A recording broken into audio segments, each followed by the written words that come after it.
Good morning and welcome to another edition of Monday Morning Messages. I want to take a moment to talk about real quick prep staff. I am going to move prep staff into next week. Again, I am moving prep staff until next week. I want to make sure that obviously you guys have an opportunity to do what you need to do in an effort to complete what we've talked about in respect to your Educate Alabama indicators. Many of you have chosen in 1.3 and 2.7, while others have chosen 1.3 or 2.7 in a local indicator that you feel comfortable in respect to working on for your professional learning plan, and certainly that's what we encourage.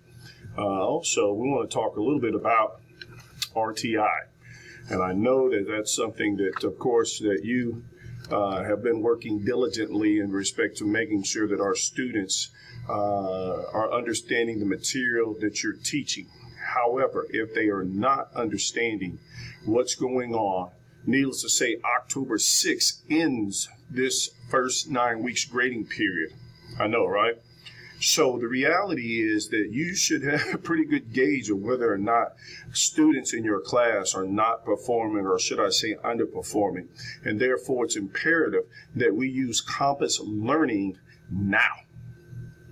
Do not wait until the student receives the F on his report card or her report card after the 9 weeks is ended. The purpose of Compass Learning is to assist the student as they are struggling through your class right now, and that provides the remedial support that they need to reinforce what you're doing in the classroom in respect to the teaching piece or the instructional piece.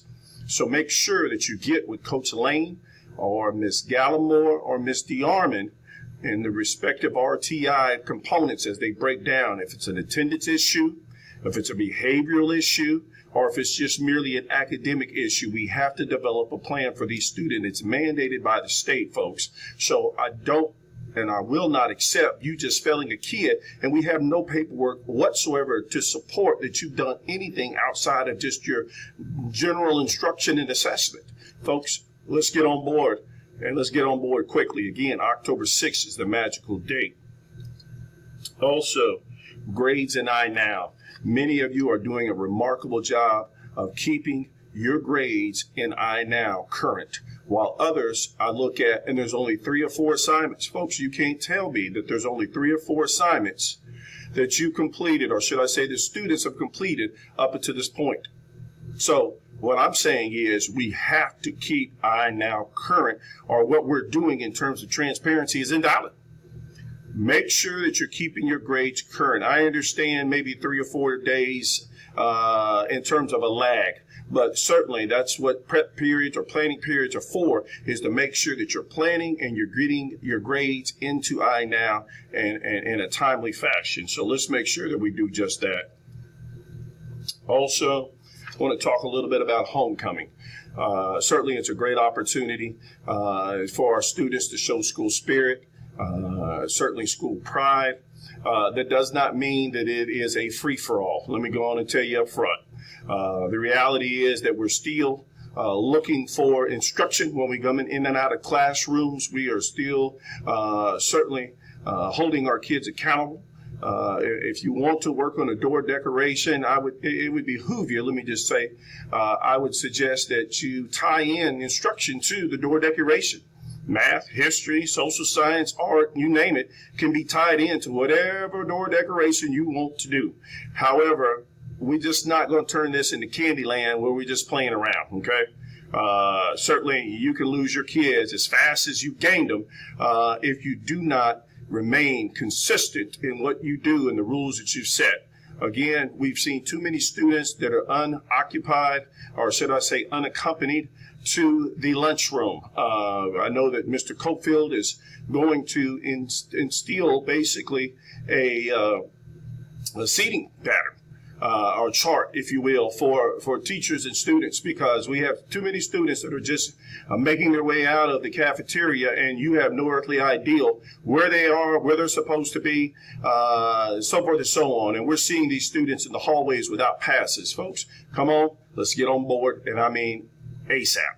Let's make sure that we hold kids accountable by making sure that we know where they are, and more importantly, that we just do not let them roam the building without passes and they're supposed to be in your classes.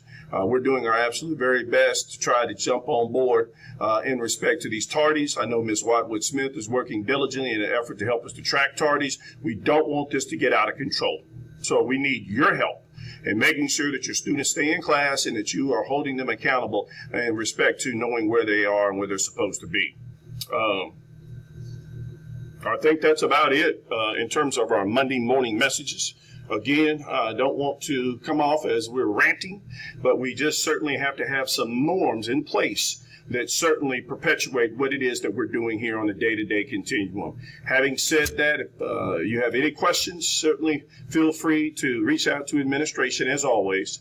And again, prep staff has been moved until next Monday. So certainly we want you to work again on your Educate Alabama, making sure that that information is complete, and that certainly you will let me know by email, or just, if you will to, just knock on my door and say, hey, look, I'm done. I need you to sign off, and then certainly I will sign off after you sign off on Educate Alabama. That being said, here at Pinson Valley High School, you already know what we're going to continue to promote: achievement, respect, and success. Please have a productive day and a productive week. Thank you.